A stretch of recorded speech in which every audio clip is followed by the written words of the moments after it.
Hello friends, good afternoon. আজকে দুপুরে রান্না হচ্ছে চিকেন মশলা।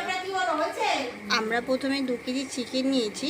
নেওয়ার পরে সেটা ধুয়ে নিয়েছি ভালো করে।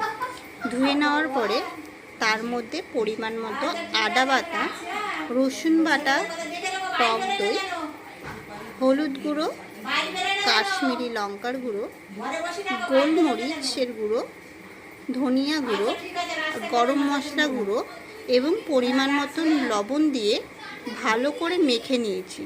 মেখে নেওয়ার পরে কিছুক্ষণ রেখে দিতে হবে। মাংসটা ম্যারিনেট করে রাখার পরে আমরা কড়াইটাকে গরম করে নিলাম। তার মধ্যে কিছু শুকনো লঙ্কা,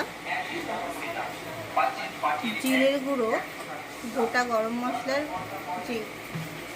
দারচিনি, লবঙ্গ, এলাচ আর গোলমরিচ দিয়ে এগুলো একটু ভেজে নেব। এবার এর মধ্যে একটু ঘি দিতে হবে।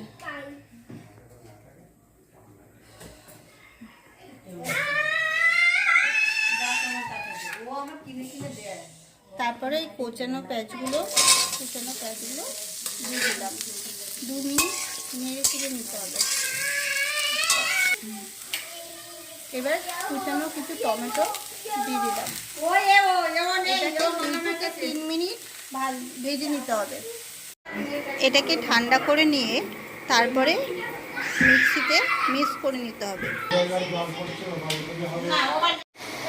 সাদা তেল, গোটা জিরে দিয়ে তারপরে মশলাটাকে দিয়ে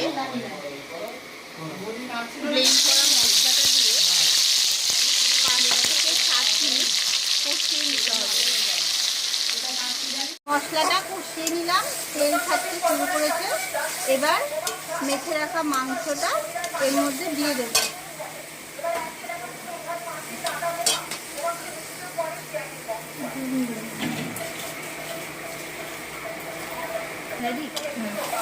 মশলার সাথে মাংসটা ভালো করে কষিয়ে নিতে হবে। 5 থেকে 7 মিনিট কষিয়ে নেব। এর মধ্যে একটু জল দিলাম।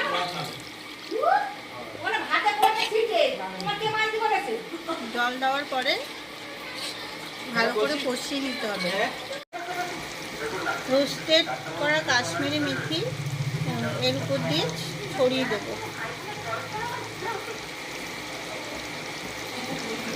তারপরে এটাকে নেড়ে চেড়ে কিছুক্ষণের জন্য নেড়ে চেড়ে নামিয়ে নেব।